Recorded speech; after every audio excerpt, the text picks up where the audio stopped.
നോക്കൂ ഗൈസ്, ഇതാരാണ്? നോക്കൂ ഗൈസ്, ഇതാരാണ്? ഞങ്ങൾ ഇവിടെ എല്ലാരും കൂടെ അമ്പലത്തിൽ പോവാണ്. ഉത്സവത്തിന് പോവാണ്. കൊച്ചി അമ്പലത്തിൽ ഉത്സവത്തിന് പോവാണ്. ഞാനും മുണ്ട് ഒക്കെ എടുത്തു. മുണ്ട് പിന്നെ പറഞ്ഞ പോലെ ഇവര് സാരി. ഋഷിക്ക് മുണ്ട് കൊടുക്കണമെന്നുണ്ടായിരുന്നു. പിന്നെ അവിടെ പോയി ഓടി നടക്കാൻ പറ്റാത്തതുകൊണ്ട് പിന്നെ മുണ്ട് അവിടെ കിടക്കും. വേറെ എന്തെങ്കിലും ഇട്ടിട്ട് ഓടി നടക്കും. അതാണ് സംഭവിക്കുന്നത്. അപ്പം ഞങ്ങൾ ആക്ച്വലി കൊച്ചി ഞങ്ങളുടെ അമ്പലമുണ്ട്. കൊച്ചിൻ തിരുമല ദേവസ്വം ടെമ്പിളില് ഉത്സവമാണ്. അപ്പൊ ഉത്സവത്തിന്റെ ലാസ്റ്റ് ഡേ ആണോ? നാളെയാണ് ലാസ്റ്റ് ഡേ. അപ്പൊ ഇന്ന് അവിടെ കുറെ പരിപാടികളൊക്കെ ഉണ്ട്. അപ്പം ഒന്ന് പോയേക്കാം വിചാരിച്ചു. പോയിട്ടില്ല. എറണാകുളം ഒന്നും പറഞ്ഞിട്ട് കാര്യമില്ല. ഇവിടെ ഒന്ന് മട്ടാഞ്ചേരി വരെ, ഞങ്ങളുടെ വീട്ടിൽ നിന്നൊരു മട്ടാഞ്ചേരി ഫോർട്ട് കൊച്ചി വരെ പോകണമെന്നുണ്ടെങ്കിൽ ഒരു 3/4 മണിക്കൂറെങ്കിലും ട്രാഫിക്കുള്ള സമയത്ത് എടുക്കും. ചില സമയത്ത് 1 മണിക്കൂർ വരെ എടുക്കും. അമ്മൂമ്മ എന്തേ കയറിയില്ലേ? അമ്മൂമ്മ എവിടെ? അമ്മൂമ്മ ഞങ്ങളിവിടെ മൊത്തം പുതിയ മെട്രോയുടെ പണി നടക്കുന്നതുകൊണ്ട് ഇവിടെ ഫുള്ള് ബ്ലോക്കായി. ഇപ്പം പാലാരിവട്ടത്തു നിന്ന് മറ്റേ കാക്കനാട് ഭാഗത്തേക്കുള്ള മെട്രോ വർക്ക് നടക്കുന്നതുകൊണ്ട് നമുക്കിവിടെ നല്ല ബ്ലോക്ക് ഉണ്ട്. ചെറിയ ബ്ലോക്ക് എന്ന് പറഞ്ഞു കഴിഞ്ഞാൽ ചെറിയ ബ്ലോക്ക് ഒന്നും അല്ല. ഇതിപ്പം നമ്മൾ ഈ ലോങ് വീക്കെൻഡ്, അതായത് പെസഹ, വ്യാഴം, ദുഃഖവെള്ളി, പിന്നെ ശനി, ഞായർ, ഒരു 4 ദിവസം ലോങ് വീക്കെൻഡ് അവധി കിട്ടിയോണ്ട് ഈ സിറ്റിയിലുള്ള ആൾക്കാരെല്ലാം കൂടുതലും ലോങ് വീക്കെൻഡ്സ് വരുമ്പോൾ സിറ്റിക്ക് പുറത്തായിരിക്കും. അപ്പം സിറ്റിയിൽ ഇച്ചിരി ബ്ലോക്ക് കുറവായിരിക്കും. അതാണ് സിറ്റി താമസിക്കുന്ന ആൾക്കാർക്കുള്ള ഗുണം. കാരണം ഇപ്പോൾ ബാംഗ്ലൂർ ആണെങ്കിലും നമ്മൾ അവധി വരുമ്പോൾ എല്ലാവരും നാട്ടിൽ പോവുക, വീട്ടിൽ പോവുക. ഇവിടെ ഉള്ള ആൾക്കാരൊക്കെ നാട്ടിൽ പോവും, വീട്ടിൽ പോവും, പിന്നെ എല്ലാവരും ട്രിപ്പ് പോവും. അപ്പോൾ അങ്ങനെ സിറ്റി പൊതുവെ ഈ വലിയ ലോങ് വീക്കെൻഡ്സിലും അവധികളിലൊക്കെ സിറ്റി ട്രാഫിക് യൂഷ്വലി കുറവായിരിക്കും. സിറ്റിയിലേക്ക് വരുന്ന ആൾക്കാരെ കാട്ടി കൂടുതൽ ഇവിടെ ഉള്ള ആൾക്കാർ പുറത്തേക്ക് പോകുമ്പോൾ അത് ശരിക്കും ഭയങ്കര സിമ്പിളാണ്. ഞാൻ എപ്പോഴും ഫീൽ ചെയ്തിട്ടുള്ളൊരു കാര്യമാണ്. അപ്പോൾ അങ്ങനെ കുറച്ച് ട്രാഫിക് കുറവാണ്. അപ്പോൾ ഞങ്ങളിപ്പോൾ ഇന്നിപ്പോൾ രാത്രിയിൽ ഇപ്പോൾ 8:30 ആയി. ഞങ്ങൾ ഒരു മിക്കവാറും രാത്രി പാതിരാത്രി ആവും തോന്നുന്നു തിരിച്ച് വരുമ്പോഴത്തേക്കിനും. അവിടെ രാത്രിയിലാണ് അമ്പലത്തിലെ പരിപാടി. ഇന്ന് ഉത്സവത്തിന്റെ ഒരു ദിവസമൊക്കെയാണ്. ആനയൊക്കെ ഉണ്ടാവും അല്ലേ ചേട്ടാ? ആനയൊക്കെ ഉണ്ടാവും. വലിയ ആനയൊക്കെ ഉണ്ടാവും. 3 ആനയുണ്ടോ? അടിപൊളി. 3 ആനയുണ്ട്. തൊടാൻ പറ്റുമോ? നോടെ പോയി നോക്കാം കേട്ടോ നമുക്ക്. അപ്പൊ നമ്മളെന്തായാലും ശരിക്കും പറഞ്ഞാല് ഇനിയിപ്പം ഞാനിപ്പോൾ എൻ്റെ യാത്രകളൊക്കെ ഒന്ന് കുറച്ചിരിക്കുകയാണ്. ഞാൻ കഴിഞ്ഞ ശ്രീലങ്കയുടെ വീഡിയോയുടെ ലാസ്റ്റ് ഞാൻ പറഞ്ഞിരുന്നു. അപ്പോൾ ഇനിയിപ്പോൾ എൻ്റെ ഫസ്റ്റ് പ്രയോറിറ്റി എന്ന് പറയുന്നത് എൻ്റെ പൂൾ വില്ലയുടെ വർക്ക് തീർക്കുക എന്നുള്ളതാണ്. വർക്ക് തീരാൻ ഈ മാസം തീർക്കുമെന്നാണ് വിചാരിച്ചത്. തീർന്നിട്ടില്ല. അടുത്ത മാസമെങ്കിലും തീർക്കാൻ സാധിക്കുമെന്ന് വിചാരിക്കുന്നു. കാരണം നമ്മൾ വിചാരിക്കുന്നതല്ല, കുറേ പണിയുണ്ട്. അപ്പോൾ അതിൻ്റെ സാധനങ്ങളൊക്കെ ഈ യുദ്ധം വന്നതോടുകൂടി നമുക്ക് ബാലിയിൽ നിന്നൊക്കെ വരേണ്ട സാധനങ്ങളൊക്കെ ഷിപ്പൊക്കെ ഡിലേ ആയിട്ട് അതൊക്കെ ഡിലേ ആണ്. കുറേ സാധനങ്ങൾ വരാനുണ്ട്. ഇപ്പോൾ ബാലി സ്റ്റൈൽ പൂൾ വില്ലയാണല്ലോ. എനിക്കൊന്ന് കേരളത്തിലെ തന്നെ ആദ്യത്തെ ബാലി സ്റ്റൈൽ പൂൾ വില്ല ആയിരിക്കും നമ്മുടെ നിന്നാണ് ഞാൻ വിചാരിക്കുന്നത്. വേറെ അങ്ങനത്തെ ഒരു സെറ്റപ്പ് ഉണ്ടോ ഇല്ലയോ എന്ന് ചോദിച്ചു കഴിഞ്ഞാൽ എനിക്ക് അറിയത്തില്ല. ഞാൻ നോക്കിയിട്ട് കണ്ടിട്ടില്ല. അപ്പോൾ ആ വർക്ക് തീർക്കണം. പിന്നെ നമ്മുടെ പോഡ്കാസ്റ്റിന്റെ ചാനൽ ഇപ്പോൾ വളരെ നല്ല രീതിയിൽ കൊണ്ടുപോകുന്നുണ്ട്. സ്വാഭാവികമായിട്ട് നിങ്ങൾ കണ്ടു കാണുമല്ലോ. കഴിഞ്ഞ ദിവസം ഞാനിപ്പോ ഭയങ്കര കമ്മിയാണ് ശ്വേത. പിണറായി സഖാവിനെ വെളുപ്പിക്കാൻ വേണ്ടി LDF-ൽ നിന്നും ലക്ഷങ്ങൾ പൈസ വാങ്ങി ഞാൻ എന്റെ ക്ലിപ്പൊക്കെ ലീക്കായി. നീ കണ്ടായിരുന്നോ? അപ്പൊ അങ്ങനെ ഞാനൊരു വലിയ കമ്മിയായിരിക്കുകയാണ്. അപ്പൊ അതിന് മുമ്പ് ഫസ്റ്റ് ഒരു 3-4 മാസം മുമ്പ് VD സതീശന്റെ വീഡിയോ ചെയ്തപ്പോഴത്തേക്കിന് ഞാൻ ഭയങ്കര ഒരു എന്തായാലും പറയുന്നത് കോൺഗ്രസ്സുകാരനായിരുന്നു. പിന്നെ കഴിഞ്ഞ ദിവസം രാജീവ് ചന്ദ്രശേഖരന്റെ വീഡിയോ ചെയ്തപ്പോഴത്തേക്കിനും ഞാനൊരു സംഖ്യയായി. കുമ്മനത്തിന്റെ വീഡിയോ ചെയ്തപ്പോൾ ഞാൻ സംഖ്യയായി. ശരിക്കും ഉണ്ടല്ലോ, ഈ ഒരു എന്തെങ്കിലും ഒരു സാധനം കിട്ടിക്കഴിഞ്ഞാൽ അതിന്റെ അറ്റവും തുമ്പും വാലും മാത്രം എടുത്തിട്ട് അത് ആൾക്കാര് സോഷ്യൽ മീഡിയയിൽ ഷെയർ ചെയ്തിട്ട്, സത്യം പറഞ്ഞാൽ എനിക്ക് മനസ്സിലായി, പ്രത്യേകിച്ച് ഫേസ്ബുക്കിൽ ഇതൊക്കെ ഷെയർ ചെയ്യുന്നതും കാണുന്നതുമായിട്ടുള്ള ഒരു ടൈപ്പ് ഓഫ് ആൾക്കാരുണ്ട്. അവർക്ക് വിവരം ഇല്ലാത്തതായിട്ട് അഭിനയിക്കുന്നതാണോ അതോ വിവരം ഇല്ലാഞ്ഞിട്ടാണോ എന്ന് എനിക്ക് അറിയത്തില്ല. എന്തായാലും ഭയങ്കര കഷ്ടമാണ്. ശരിക്കും പറഞ്ഞാൽ നമ്മുടെ മലയാളിയുടെ ഒരു നിലവാര തകർച്ച അവിടെ കാണുമ്പോഴത്തേക്കിനും വളരെ വിഷമം തോന്നുന്നുണ്ട്. സത്യം പറഞ്ഞാൽ എന്താണ് ഞാൻ എൻ്റെ ആയിട്ടുള്ള രീതിയിലുള്ള ഒരു മാധ്യമപ്രവർത്തനമാണ് ഞാൻ ചെയ്യുന്നത്. ഞാൻ ഞാനൊരു മാധ്യമപ്രവർത്തനം അല്ലെങ്കിലും ഞാൻ എൻ്റെ ആയിട്ടുള്ള രീതിയിലുള്ള കാര്യങ്ങളാണ് ചെയ്യുന്നത്. എനിക്കെന്താ ഒരാളെ ഇന്റർവ്യൂ ചെയ്യാൻ പറ്റത്തില്ല, അല്ലെങ്കിൽ എനിക്ക് ഒരാളായിട്ട് പോഡ്കാസ്റ്റ് ചെയ്യാൻ പറ്റില്ലേ? അപ്പോൾ അതെന്താണ് പ്രശ്നം? അപ്പോൾ അങ്ങനെയാണെന്നുണ്ടെങ്കിൽ ഈ കാണുന്ന ടി വി ചാനലുകൾക്കെല്ലാം ഇവർ കൊടുക്കുന്ന ഇന്റർവ്യൂ അവർക്കൊരു അജണ്ടയുണ്ട്. ഞാനൊരു വ്യക്തമായ ഒരു അജണ്ടയും ഞാൻ എവിടെയും കാണിക്കാതെയാണ് എൻ്റെതായിട്ടുള്ള രീതിയിലാണ് ഞാൻ എൻ്റെ പോഡ്കാസ്റ്റുകൾ മുന്നോട്ട് പോകുന്നത്. അതിനകത്ത് രാഷ്ട്രീയക്കാരുണ്ട്, ബിസിനസ്സുകാരുണ്ട്, പിന്നെ കായിക രംഗത്തു നിന്നുള്ള ആൾക്കാരുണ്ട്, പിന്നെ സമൂഹത്തിൻ്റെ മറ്റ് നാനാ തലങ്ങളിൽ നിന്നുള്ള ആൾക്കാരുണ്ട്. ഇനിയും സമൂഹത്തിന്റെ നാനാ ഭാഗങ്ങളിൽ നിന്നുള്ള ആൾക്കാർ അതിനകത്ത് വരും. എന്തായാലും അടുത്ത ഒരു വർഷത്തിനുള്ളിൽ കേരളത്തിലെ നമ്പർ 1 പോഡ്കാസ്റ്റ് ചാനലാക്കി മാറ്റുക എന്നുള്ളതാണ് നമ്മളുടെ ലക്ഷ്യം. അത് എന്തായാലും നമ്മൾ ആ ഒരു ലക്ഷ്യത്തിലേക്ക് നമ്മൾ കൊണ്ടുപോകും. അതാണ് നമ്മുടെ അടുത്ത പരിപാടി. അപ്പോൾ അതിന്റെ ഭാഗമായിട്ട് നമ്മൾ യാത്രകളൊക്കെ നമ്മൾ ഇതാണ് വിമാനം ഇറങ്ങുന്നുണ്ടോ? അത് കണ്ട നേവി എയർഫോഴ്സിന്റെ വിമാനം കേട്ടോ. പിന്നെ അത് മാത്രമല്ല നമ്മുടെ ഈ യുദ്ധം നടക്കുന്ന കാരണം യാത്രാ ചെലവുകൾ ഇപ്പോൾ ഒന്ന് ഡൽഹി വരെ പോകണേ തന്നെ ഇറ്റ്സ് വെരി എക്സ്പെൻസീവ്. പിന്നെ നിങ്ങൾക്കറിയാം ട്രാവലിംഗ് അനിശ്ചിതത്വത്തിലാണ്. ഭയങ്കര യാത്രാ എക്സ്പെൻസുകൾ ഭയങ്കര കൂടുതലാണ്. ഫ്ലൈറ്റ് ടിക്കറ്റൊക്കെ ഭയങ്കര എക്സ്പെൻസീവാണ്. പിന്നെ അത് മാത്രമല്ല ഞാൻ ഈ വർഷം പൊതുവെ ഇന്ത്യക്ക് പുറത്തേക്കുള്ള യാത്രകൾ കുറവായിരിക്കും. നമ്മൾ ഏകദേശം ലോകത്തിലെ പകുതിയോളം രാജ്യങ്ങൾ ഇപ്പോൾ സന്ദർശിച്ചു കഴിഞ്ഞു. ഈ ബാക്കി പകുതി നമുക്ക് സമയം പോലെ പതുക്കെ കവർ ചെയ്യാം എന്നുള്ളതാണ് ഉദ്ദേശം. ഈ വർഷം ഇനി കൂടുതലും ഇന്ത്യക്കുള്ളിലെ യാത്രകളായിരിക്കും. പിന്നെ ദൈവം അനുഗ്രഹിച്ചാൽ വേറൊരു ചെറിയ 1-2 യാത്രകളൊക്കെ പ്ലാൻ ചെയ്യുന്നുണ്ട്. എന്തായാലും അതൊക്കെയാണ് പരിപാടി. നിങ്ങൾ പത്രോട കഴിക്കാൻ വേണ്ടി ഫുഡ് കഴിക്കാൻ വേണ്ടിയില്ലേ ഉത്സവത്തിന്റെ പേരും പറഞ്ഞുകൊണ്ട് പത്രോട കഴിക്കാൻ വേണ്ടി വന്നതാണ്.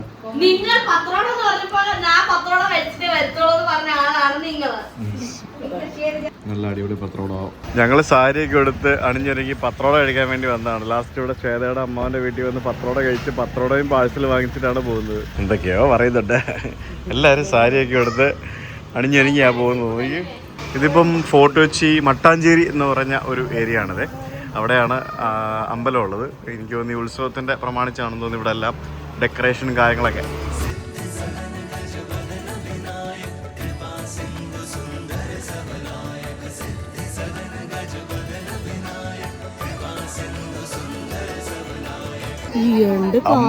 അമ്പലത്തിൽ വന്നു കഴിഞ്ഞപ്പോഴത്തേക്കിനും അവൻ അപ്പൂപ്പനെയും കൊണ്ട് കാറൊക്കെ വാങ്ങിപ്പിച്ചിട്ട് വരുന്നുണ്ട്. കാറ് വാങ്ങിച്ചു. റോൾസ് റോയ്സ് ആണോ? കാണിച്ചു നോക്കട്ടെ. ഇത് എനിക്ക് വയ്യ. അപ്പൻ അവന് റോൾസ് റോയ്സ് വാങ്ങിച്ചു കൊടുത്ത്. സൈഡ് റോഡും ബാക്ക് ഡോറും ഒക്കെ തുടങ്ങി. അമ്പലത്തിന്റെ മുമ്പിലെ കുളം കണ്ടോ നോക്കി? എന്ത് രസമല്ലേ? എവിടെ കുളത്തിലോ? അങ്ങോട്ടൊന്നും പോകാൻ പറ്റില്ല. ഇന്ന് പോകാൻ പറ്റില്ല. ഇവിടെ എല്ലാം ഭയങ്കര അടിപൊളിയാക്കിയല്ലോ. ഇവിടെ എല്ലാം വൻ സെറ്റപ്പ് ആക്കി നോക്കി. എന്ത് രസമല്ലേ ഇവിടൊക്കെ? എന്തോരം ആൾക്കാരാണെന്നറിയോ? ഇത് നോക്കി ഇവിടെ കണ്ടില്ലേ ഫുള്ള് ലൈറ്റും കാര്യങ്ങളൊക്കെ ഇട്ട് അർഷ്യ വീട് എടുത്ത് എന്റെ നെഞ്ചത്തോടെ വണ്ടി ഓടിച്ചോണ്ടിരിക്കുക. പക്ഷെ ഇപ്പൊ ഇവിടെ രാത്രി എന്തൊക്കെയാണ് ഇപ്പൊ ഇവിടെ പരിപാടിയുള്ളത്?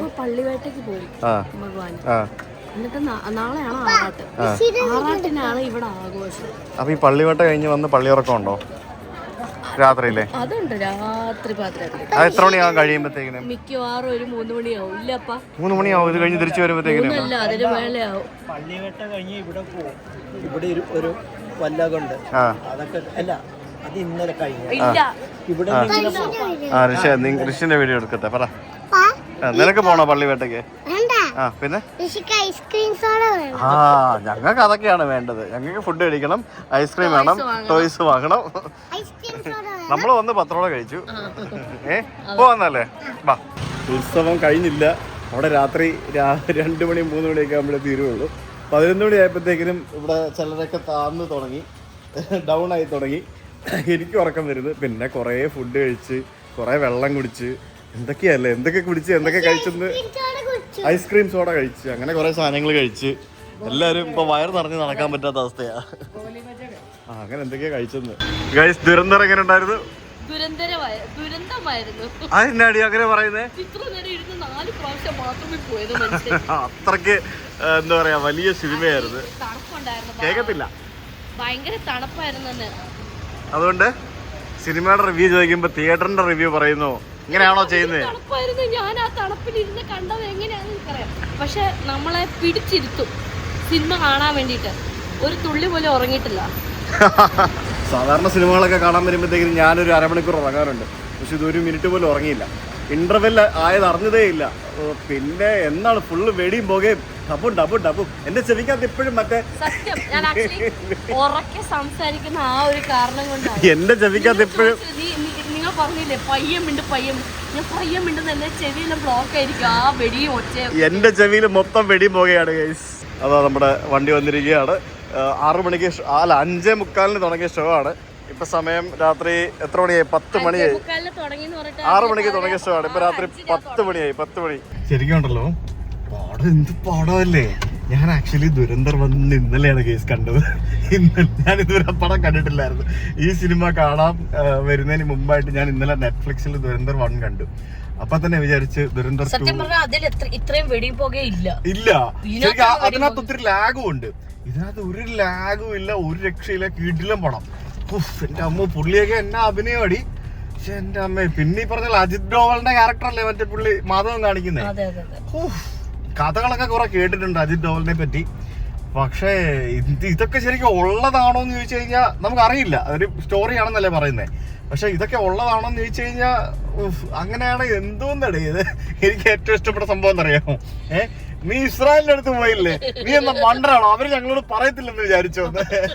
ആ ഡയലോഗ് കേട്ടായിരുന്നോ? നീ എന്താ മണ്ടറാണോ, അവര് ഞങ്ങളോട് പറയത്തില്ലെന്ന് വിചാരിച്ചോ? ഇസ്രായേല് ഒരു രക്ഷയല്ല. ശരിക്കും ഇങ്ങനത്തെ ഒരു പടം ഇറക്കണമെങ്കിലുണ്ടല്ലോ അത് ശരിക്കും ഒരുപാട് ഗട്ട്സ് വേണം. അതിന് ഒരുപാട് ഗട്ട്സ് വേണം.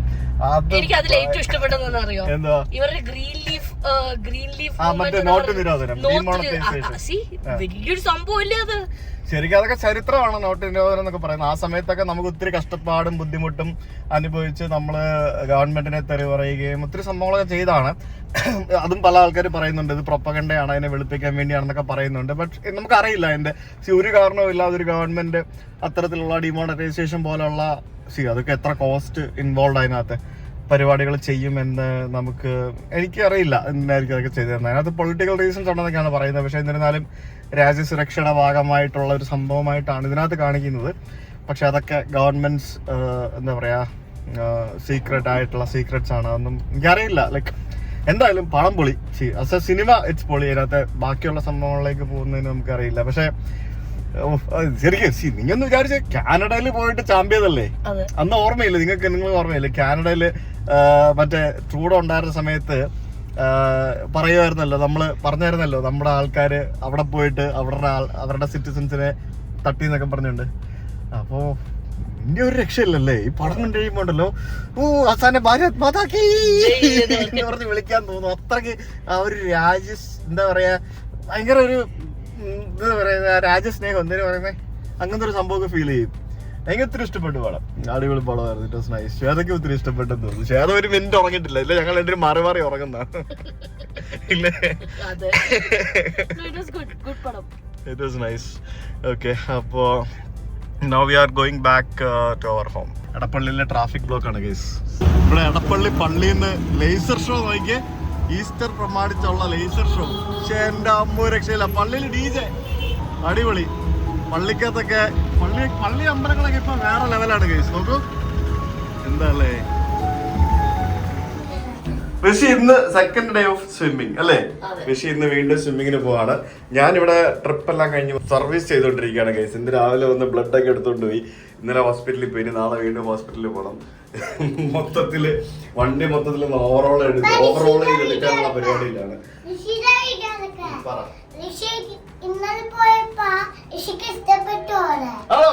ഇഷ്ടപ്പെട്ടോ? സ്വിമ്മിങ്ങിന് പോകണ്ടെന്ന് വിചാരിച്ചോണ്ടിരുന്ന ആളാണ്. ഇപ്പൊ ബഹളം ഉണ്ടായിക്കൊണ്ടിരുന്ന ആളാണ്. ഇപ്പൊ അത് ഇഷ്ടപ്പെട്ടു എന്ന് പറഞ്ഞിട്ട് ഞങ്ങൾ ഇന്ന് സെക്കൻഡ് ഡേ ഓഫ് സ്വിമ്മിങ്ങിന് പോയിക്കൊണ്ടിരിക്കുകയാണ്. അപ്പൊ പോലെ മറ്റന്നാളല്ലേ തെരഞ്ഞെടുപ്പ് അല്ലേ? സോ ഇന്നിപ്പം പ്രചരണങ്ങളും കൊട്ടിക്കലാശങ്ങളും എല്ലാം ഇന്ന് തീരും. നാളെ ഒരു ദിവസം നമുക്കിനി നിശബ്ദ പ്രചരണം, അതിനുശേഷം തെരഞ്ഞെടുപ്പിന് വോട്ട് ചെയ്യാനായിട്ട് കോഴഞ്ചേരി പോകണം. സോ അതിനിടയ്ക്ക് വീട് പണി നടക്കുന്നു. മൊത്തത്തിൽ വള്ളി പിടിച്ചിരിക്കുകയാണ് കേസ്. വള്ളി എന്ന് പറഞ്ഞു കഴിഞ്ഞാൽ ഇനി അടുത്ത 2-3 മാസത്തേക്ക് ഞാൻ എവിടെയും ട്രാവലിംഗ് ഇല്ല. ഇന്ത്യക്കുള്ളിൽ തന്നെ എവിടെയെങ്കിലും എല്ലാവരൊക്കെ പോകത്തേ ഉള്ളൂ. ഋഷിക്കുട്ടനെ വീഡിയോ എടുത്ത് പറ. ഉമ്മിച്ചേട്ടനെ എവിടെ? ഇതിൻ്റെ ഫ്രണ്ട് ഉണ്ട് ഇവിടെ. അപ്പം ഇവർ രണ്ടുപേരും കൂടാണ് സ്വിമ്മിങ്ങിന് പഠിക്കാൻ പോകുന്നത്. ഉമ്മിച്ചേട്ടൻ എവിടെ? വിളിച്ചേ. അമ്മേ എവിടെ? അമ്മേ ചെറിയ തവണ ഈ മാവ് പൂത്തില്ലേ? ആ പൂത്തല്ലോ. ഇതിൽ മാങ്ങയുണ്ട് ഗൈസ്. അതെ, അപ്പുറത്തെ വീട്ടുകാർ കേക്കണ്ട. അല്ല പിന്നെ ഇവിടെ നിൽക്കല്ലേ അപ്പം മാവ്. അപ്പൊ ഇവിടെ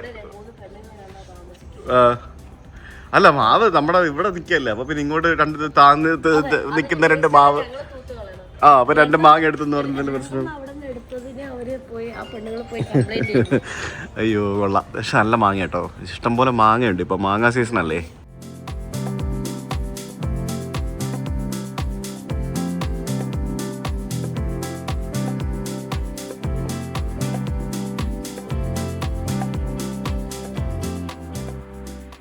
രണ്ടുപേരും സ്വിമ്മിങ് എല്ലാം കഴിഞ്ഞ് തിരിച്ചു പോവാ. വണ്ടി വരും, നോക്കി പോണം കേട്ടോ. സ്വിമ്മിങ് ക്ലാസ് കഴിഞ്ഞിട്ട് പൂമ്പാറ്റയുടെ പുറകെ നടക്കുക രണ്ടുപേരും കൂടി. ഞങ്ങളിപ്പോൾ വന്നിരിക്കുന്നത് ഞങ്ങളുടെ പൂൾ വില്ലയുടെ വർക്ക് നടക്കുന്ന സ്ഥലത്താണ് വന്നിരിക്കുന്നത്. അപ്പോൾ ഇവിടെ എന്തൊക്കെയാണ് പരിപാടി എന്ന് പറഞ്ഞു കഴിഞ്ഞാൽ ശ്വേതയാണ് ഇവിടുത്തെ എല്ലാ പരിപാടിയും നോക്കുന്നത്. നമുക്കിവിടെ ഇനി പെൻഡിങ് ഉള്ള വർക്ക് എന്ന് പറയാനായിട്ട് ഇവിടെ അകത്ത് ഇഷ്ടംപോലെ പണി നടക്കുന്നുണ്ട്. ഞങ്ങൾക്ക് ഈ ഗേറ്റ് മാറണം. ഈ ഗേറ്റ് ഞങ്ങൾ മാറിയിട്ട് പുതിയൊരു ഒരു മോഡേൺ ട്രഡീഷണൽ സ്റ്റൈലിലുള്ള ഒരു ഗേറ്റ് വെക്കാനുള്ള പ്ലാനാണ്. അപ്പോൾ ഈ ഗേറ്റ് മാറണം. ഞാൻ ഈ പറയുന്ന പല സംഭവങ്ങളും വർക്ക് ചെയ്യുന്ന ആരെങ്കിലുമൊക്കെ ഉണ്ടെങ്കിൽ, നിങ്ങൾ എന്തെങ്കിലും കൊളാബറേഷൻസിന് വില്ലിങ് ആണെങ്കിൽ നമുക്ക് വർക്ക് ചെയ്യാം, ഒരുമിച്ച് വർക്ക് ചെയ്യാം, കോൺടാക്ട് ചെയ്യുക. C++ ആണോ? മറ്റേ കുഴിമന്തിയുടെ ക്ഷീണം ഇതുവരെ മാറിയിട്ടില്ല. കുഴിമന്തിയുടെ ക്ഷീണം ഇതുവരെ മാറിയിട്ടില്ല. സെക്യൂരിറ്റി ക്യാമറ ഓട്ടോമേഷൻ അതിൻ്റെ വർക്ക് പെൻഡിങ് ആണ്. പിന്നെ ഇവിടെ നമ്മുടെ പൂൾ എന്താണ്, നമ്മുടെ പൂള് കണ്ടോ, അത്യാവശ്യം നല്ല വലിയ പൂളാണേ ഉണ്ടോ. ഞാൻ പ്രതീക്ഷിച്ചാലും വലിയ പൂളാണ്. പൂളിൻ്റെ വർക്ക് ഓൾമോസ്റ്റ് കഴിഞ്ഞു. പിന്നെ നമുക്ക് ഈ മതിലുകളുടെയൊക്കെ ഹൈറ്റ് നമുക്ക് പൊക്കാൻ വേണ്ടിയുണ്ട്. നമുക്ക് അതിൻ്റെ വർക്ക് ഇനി പെൻഡിങ് ആണ്. പിന്നെ ഇവിടെ നമുക്ക് കുറച്ച് അധികം പരിപാടികൾ, ഇവിടെയൊക്കെ നമുക്ക് ഈ ടൈലും കാര്യങ്ങളൊക്കെ വരും. പിന്നെ ഇവിടെയൊക്കെ നമ്മൾ ലാൻഡ്സ്കേപ്പിംഗ് ചെയ്യുന്നതിൻ്റെ ഭാഗമായിട്ട് ഇതൊക്കെ പൊളിച്ച് കളഞ്ഞ് മാറ്റി വേറെ രീതിയിൽ ലാൻഡ്സ്കേപ്പിങ്ങും പരിപാടികളൊക്കെ ചെയ്യും. ഇതാണ് നമ്മുടെ പൂൾ ടൈൽ വരുന്നത്. പിന്നെ ഇങ്ങനത്തെ സാധനങ്ങളൊക്കെ നമ്മളിവിടെ പല രീതിയിലായിട്ട് ഇവിടെ ഒട്ടിക്കും. ഇത് കണ്ടോ, ഇതൊക്കെയാണ് നമ്മൾ ഒട്ടിക്കുന്ന പരിപാടികൾ. ഇങ്ങനത്തെ ഈ ഒരു ടൈല് പുറത്തും അകത്തും ഒക്കെ വരും. പിന്നെ ഇവിടെ അകത്ത് പല പല പരിപാടികളും നടന്നുകൊണ്ടിരിക്കുകയാണ്. ഇതാണ് നമ്മുടെ പൂളിലേക്കുള്ള ഒരു എൻട്രൻസ് നമ്മൾ പണിയാൻ പോകുന്നത്. ഇവിടെ നമുക്ക് ഇത് പൊളിച്ചിട്ട് ഞങ്ങളിവിടെ എൻട്രൻസ് ഒരെണ്ണം വരും. പിന്നെ ഇവിടെ പല പല പരിപാടികൾ ഇങ്ങനെ ഇൻറ്റീരിയറിൻ്റെ വർക്ക് നടക്കുന്നു. പിന്നെ അകത്ത് വിവിധ പരിപാടികൾ നടക്കുകയാണ്. പിന്നെ നമുക്ക് കർട്ടൻ ഇടാനുണ്ട്. പിന്നെ നമ്മുടെ വയറിംഗ് പരിപാടികളൊക്കെ ഓൾമോസ്റ്റ് കഴിഞ്ഞ് ഇനി സ്വിച്ച് ബോർഡുകൾ മാത്രം വെച്ചാൽ മതി. ഇതാണ് നമ്മുടെ ബാത്റൂമിൻ്റെ വർക്ക് ഒക്കെ കഴിഞ്ഞു. ഇനിയിപ്പോൾ സാനിറ്ററി ഐറ്റംസ് മാത്രം ഫിക്സ് ചെയ്താൽ മതി. അപ്പോൾ ഇങ്ങനെയുള്ള പല പല പരിപാടികളുണ്ട്. ഇവിടെ നീ ഒരു കാര്യം ശ്രദ്ധിച്ചോ, ഇപ്പൊ പോകുന്ന വഴിക്കൊക്കെ സീബ്ര ക്രോസിങ്ങിലൊക്കെ ആൾക്കാർ ഭയങ്കരമായിട്ട് നിർത്തി കൊടുത്തു തുടങ്ങിയിട്ടുണ്ട്. പക്ഷെ ശ്വേത നമ്മുടെ അവിടെ മുമ്പിൽ നിർത്താൻ ഭയങ്കര പാടാ കേട്ടില്ല. ഇപ്പൊ അവിടെ തന്നെ നോക്കി നമ്മൾ നിർത്തി കൊടുക്കും. ആൾക്കാർക്കും കൃത്യമായിട്ട് അറിയാം സീബ്ര ക്രോസിങ്ങിൽ നിർത്തിക്കണം എന്നുള്ളത്. അത് ഭയങ്കര നല്ലൊരു മാറ്റമാണ്. പക്ഷെ എന്നിരുന്നാലും പ്രശ്നം എന്താ പറയാ, നമ്മളിപ്പം ഒരു ട്രാക്കിൽ കൂടെ പോവാം, നമ്മൾ മുമ്പിൽ സീബ്ര ക്രോസിങ്ങിന് ആള് പോകുമ്പോഴത്തേക്കിനും നമ്മൾ അവിടെ വെയിറ്റ് ചെയ്ത് നമ്മൾ സ്റ്റോപ്പ് ചെയ്യുവാണെങ്കിൽ അപ്പുറത്തെ ട്രാക്കിൽ വന്ന ആള് നേരെ എടുത്തുകൊണ്ട് പോകും. അയാൾ ചിലപ്പോൾ സ്റ്റോപ്പ് ചെയ്തൊന്നും വരില്ല. പക്ഷെ ഇപ്പോഴും ആൾക്കാർ സ്റ്റോപ്പ് ചെയ്യുന്നുണ്ട്. സീബ്ര ക്രോസിംഗ് ഇപ്പൊ ചില പ്രശ്നം പല സ്ഥലങ്ങളിലും സീബ്ര ക്രോസിംഗ് കാണുന്നില്ല എന്നുള്ളതാണ് പല സ്ഥലത്തും പ്രശ്നം. ഇപ്പൊ ഇവിടെ നമ്മുടെ വീടിന്റെ മുമ്പിൽ ഇവിടെ ഈ ഭാഗത്തൊക്കെ സീബ്ര ക്രോസിംഗ് ഉണ്ട്, പക്ഷെ അത് മാഞ്ഞുപോയി, അത് വിസിബിൾ അല്ല. കണ്ട ഇപ്പൊ ഇവിടെ നോക്കിയേ, ഇത് കണ്ട കാണിക്കേ, ഇവിടെ കണ്ട ഇവിടെ സീബ്ര ക്രോസിംഗ് ഉണ്ട്, പക്ഷെ അത് വിസിബിൾ അല്ല. കണ്ടോ? അപ്പൊ പലർക്കും അത് സീബ്ര ക്രോസിംഗ് ആണെന്ന് മനസ്സിലാവത്തുമില്ല. അങ്ങനത്തെ ഒരു പ്രശ്നവും പല സ്ഥലങ്ങളിലുണ്ട്. അപ്പൊ അത് എന്തായാലും മാറി മാറി വരികയാണ്. ഞാൻ എന്തായാലും സത്യം പറഞ്ഞാല് ആലോചിക്കട്ടെ, ട്രാവലിൽ നമ്മൾ വീഡിയോ ഇട്ടിട്ട് എത്ര ദിവസമായി? ശ്രീലങ്കയിൽ നിന്ന് വന്നതിന് ശേഷം വീഡിയോ ഇട്ടിട്ടില്ല. നമ്മള് ഫുൾ പോഡ്കാസ്റ്റിന്റെ പരിപാടികളാണ് ഗൈസ്. 4-5 ദിവസം കൊണ്ട് എടുത്ത വീഡിയോ ആണ് ഇപ്പൊ ഈ വീഡിയോ നിങ്ങൾ കാണുന്നത്. കാരണം ഇപ്പൊ ഫുൾ പോഡ്കാസ്റ്റുകളും പിന്നെ തിരക്ക്, വീട് പണി എന്ന് പറഞ്ഞാൽ ഇതിന്റെ പ്രശ്നം എന്ന് പറയുന്നത് പണിക്കാരെ കിട്ടാനില്ല എന്നുള്ളതാണ് പ്രശ്നം. കഴിഞ്ഞ ദിവസങ്ങളിൽ ഈസ്റ്റർ ദുഃഖവെള്ളി, പസാവ്യാഴത്തിന്റെ അന്ന് അവധി, ദുഃഖവെള്ളിയുടെ അന്ന് അവധി. പിന്നെ ശനിയാഴ്ച ദിവസം ഓഫ് കോഴ്സ് സ്വാഭാവികമായിട്ടും ആരും വരത്തില്ല, കാരണം ലോങ് ഹോളിഡേ ആണ്. ഞായറാഴ്ച 4 ദിവസം അവധി. ഇനി ഈസ്റ്ററും കഴിഞ്ഞിട്ട് ആ ദിവസത്തെ ഹാങ് ഓവർ ആയിട്ട് തിങ്കളാഴ്ച പണിക്കാരെ കിട്ടാനില്ല, അതായത് ഹാങ് ഓവർ. അപ്പം വ്യാഴം, വെള്ളി, ശനി, ഞായർ, തിങ്കൾ 5 ദിവസം ഹോളിഡേ എടുത്തിരിക്കുകയാണല്ലോ ആൾക്കാർ. ലൈക്ക് അവർക്കും പറഞ്ഞ കാര്യമില്ല, പക്ഷെ ആ ഹോളിഡേ ആണ്, ആൾക്കാരെ കിട്ടാനില്ല. പിന്നെ പണിക്കാരെ കിട്ടാൻ എന്ത് പാടാന്നറിയോ? ഓരോ സമയത്ത് നമുക്ക് ഈ പറഞ്ഞ പോലെ എല്ലാം നമ്മുടെ വർക്ക് നടക്കുന്ന എല്ലാം ഓരോ ദിവസങ്ങൾ നമ്മൾ ആൾക്കാരെ കൊടുക്കുകയാണ്. അപ്പോൾ കോൺട്രാക്ട് എടുത്ത ആൾക്കാർ കൃത്യമായിട്ട് അവരുടെ പണികൾ ചെയ്യുന്നുണ്ട്. പക്ഷേ പല സംഭവങ്ങളും നമുക്ക് പണിക്കാരെ കിട്ടാൻ പാടാണ്. പിന്നെ പല കാര്യങ്ങളും ഡിലേഡ് ആണ്. ഇപ്പം ഒരു കൊട്ടേഷനൊക്കെ കൊടുത്തു കഴിഞ്ഞാൽ ഒരു 30 to 40 ഡേയ്സിലൊക്കെയാണ് ചെയ്തു തരാൻ പറ്റുക എന്നൊക്കെയാണ് പറയുന്നത്. അപ്പോൾ അങ്ങനെ പല വർക്കുകളും നമുക്ക് ഒത്തിരി ഡിലേ ആവുന്നുണ്ട്. അപ്പോൾ ഇനി മഴയ്ക്ക് മുമ്പ് നമ്മുടെ കാര്യങ്ങളൊക്കെ തീർത്ത് പെയിൻറ്റിങ് എല്ലാം കഴിഞ്ഞ് നമ്മുടെ പൂൾ വില്ല സ്റ്റാർട്ട് ചെയ്യണം എന്നുള്ളതാണ് ഉദ്ദേശം. എനിക്ക് ശരിക്കും ഈ മാസം തീർക്കണം എന്നൊക്കെ ഉണ്ടായിരുന്നു, പക്ഷെ നടക്കത്തില്ല. കാരണം ഡിലേ ആണ്, നമ്മൾ വിചാരിക്കുന്ന പോലെയല്ല. പിന്നെ മെയിൻ്റനൻസ് വർക്കാണ്. നമ്മൾ ഇന്ന് തൊട്ട് കുറച്ചാവുമ്പോഴാണ് നമുക്ക് അത് ചെയ്യാം, ഇത് ചെയ്യാം, അങ്ങനെ ഓരോ കാര്യങ്ങൾ നടക്കുന്നത്. സോ അത് വേറൊരു സംഭവം. സോ പിന്നെ വേറൊരു പ്രശ്നം എന്ന് പറയുന്നത് തെരഞ്ഞെടുപ്പാണ്. ബംഗാളിലേക്ക് ഇവിടെയുള്ള ഹിന്ദിക്കാർ പയ്യന്മാരെല്ലാം ബംഗാളിലേക്കും അവിടെയൊക്കെ പോയിട്ടുണ്ട്. അവരെ കിട്ടാനില്ല. അതായത് നമുക്ക് പണിക്കാരെ കിട്ടാനില്ല. പല ഹോട്ടലുകളിലും നിങ്ങൾക്ക് പോകുന്നവർക്ക് അറിയാം, ഗ്യാസിന്റെ ഷോർട്ടേജ് മാത്രമല്ല, ബംഗാളികളുടെ ഷോർട്ടേജ് കാരണം ഈ നമ്മുടെ അതിഥി തൊഴിലാളികളായിട്ടുള്ള ആളുകളൊക്കെ അവരുടെ നാട്ടിലേക്ക് പോയതുകൊണ്ട് ആളില്ല കിട്ടാൻ, പണിയെടുക്കാൻ ആളില്ല. നമ്മൾ ആലോചിച്ച് നോക്കണം. നമ്മൾ പറയുന്നുണ്ട് നമുക്ക് കേരളത്തിൽ തൊഴിലില്ലായ്മയാണെന്ന്, രാഷ്ട്രീയക്കാരടക്കം എല്ലാവരും പറയുന്നുണ്ട്. ഇവിടെ ഒരു തൊഴിലില്ലായ്മയില്ല എന്ന് 100% ഞാൻ പറയാം. ഇവിടെ ഇഷ്ടംപോലെ തൊഴിലവസരങ്ങളുണ്ട്. തൊഴിലെടുക്കാനുള്ള മനസ്സ് നമുക്കില്ലാത്തതാണ്. നിങ്ങൾ ലുലു മാളിൽ പോയി നോക്ക്, കൊച്ചിയിൽ. അവിടെ വർക്ക് ചെയ്യുന്ന 70% വരുന്ന ജീവനക്കാർ പല സ്ഥാപനങ്ങളിലായിട്ട് വർക്ക് ചെയ്യുന്നവർ മറ്റ് സംസ്ഥാനങ്ങളിൽ നിന്നുള്ളവരായിരിക്കും, ഹിന്ദിക്കാരടക്കമുള്ള ആളുകളായിരിക്കും. മറ്റേ ആസാം, മേഘാലയ, മണിപ്പൂർ, മിസോറാം ഇവിടെ നിന്നൊക്കെയുള്ള ആൾക്കാർക്ക് ഇഷ്ടം പോലെ ഉണ്ട്. വൈ പറയൂ, നമുക്കെന്താ ജോലി കിട്ടത്തില്ല? മലയാളികൾക്ക് ജോലിക്ക് പോകാൻ പറ്റത്തില്ലേ അവിടെ? നേരെ മറിച്ച് ഗൾഫിൽ പോയി കഴിഞ്ഞാൽ അവിടെയുള്ള ലുലു മാളിൽ 90% ആൾക്കാർ മലയാളികളായിരിക്കും. പക്ഷേ നമുക്ക് എന്താ അപ്പം ഇവിടെ സാലറി കിട്ടാഞ്ഞിട്ടാണോ? ഞാൻ ചോദിക്കുകയാണ്. നമ്മൾ we are willing to pay. ഇപ്പം ഞാൻ വീടിൻ്റെ പണിക്കാണെങ്കിൽ പോലും നമ്മൾ പൈസ കൊടുക്കാൻ വില്ലിങ് ആണ്, എത്ര വേണം കൂലി കൊടുക്കാൻ വില്ലിങ് ആണ്. ആളെ കിട്ടാൻ പറ്റാത്ത അവസ്ഥയാണ് പല സ്ഥലങ്ങളിലും. സോ ഇവിടെ തൊഴിലില്ലായ്മ അവസരങ്ങളില്ല. അതായത് തൊഴിലില്ലായ്മ എന്ന് പറഞ്ഞൊരു പ്രശ്നം ഇവിടെ ഇല്ല. അവസരങ്ങളുടെ അഭാവം എനിക്ക് തോന്നുന്നില്ല. ഇവിടെ അവസരങ്ങളുണ്ട്, പണിയെടുക്കാനുള്ള മടിയാണ് ഇതിനകത്ത് ഏറ്റവും വലിയൊരു പ്രശ്നം എന്നാണ് എനിക്ക് ഫീൽ ചെയ്തിട്ടുള്ളത്. അല്ലെങ്കിൽ പല പണികളും എടുക്കാൻ ആളെ കിട്ടായ്മ, അല്ലെങ്കിൽ ആ പണി ചെയ്യാൻ ആളെ കിട്ടില്ല, ഈ പണി ചെയ്യാൻ ആളെ കിട്ടില്ല, അങ്ങനത്തെ ഒരു പ്രോബ്ലമായിട്ടാണ് എനിക്ക് ബേസിക്കലി ഫീൽ ചെയ്തിട്ടുള്ളത്. സോ അത് വലിയൊരു പ്രശ്നമാണ്. കേരളത്തിൽ ഒരിക്കലും തൊഴിലില്ലായ്മ എന്ന് പറഞ്ഞൊരു സംഭവം ഉള്ളതായിട്ട് ഞാൻ ഇനി ഒരു രാഷ്ട്രീയക്കാർക്കും അംഗീകരിച്ചു കൊടുക്കില്ല. ഏതെങ്കിലും രാഷ്ട്രീയക്കാരന് ഇവിടെ തൊഴിലില്ലായ്മ ഉണ്ടെന്ന് പറഞ്ഞു കഴിഞ്ഞാൽ ഞാൻ അക്കമിട്ട ഓരോ കാര്യങ്ങളും നിരത്തി ഞാൻ എക്സാമ്പിൾസ് ചെയ്ത് ഞാൻ കാണിച്ചു കൊടുക്കാം എന്നാണ് എനിക്ക് പേഴ്സണലി തോന്നിയിട്ടുള്ളത്. പണിയെടുക്കാനുള്ള മനസ്സുണ്ടെങ്കിൽ എന്ത് പണിക്കും ആൾക്കാരെ കിട്ടും എന്നുള്ളതാണ്. എന്തായാലും ഇപ്പോൾ നടക്കട്ടെ പരിപാടി. ഇനിയൊരു ക്യാമറ വാങ്ങാൻ പോകുന്നുണ്ട് ഞാൻ. നമ്മുടെ പോഡ്കാസ്റ്റ് അപ്ഗ്രേഡ് ചെയ്യുന്നതിൻ്റെ ഭാഗമായിട്ട് നമുക്ക് ഇനി ഒരു ക്യാമറയും കൂടെ നമുക്ക് വാങ്ങണം, ഒരു സോണിയുടെ ക്യാമറയും കൂടെ വാങ്ങണം. അതിൻ്റെ പരിപാടികളായിട്ട് മുന്നോട്ട് പോകണം. ഇനിയിപ്പോൾ അത് ചെയ്യണം, അതാണ് പരിപാടി.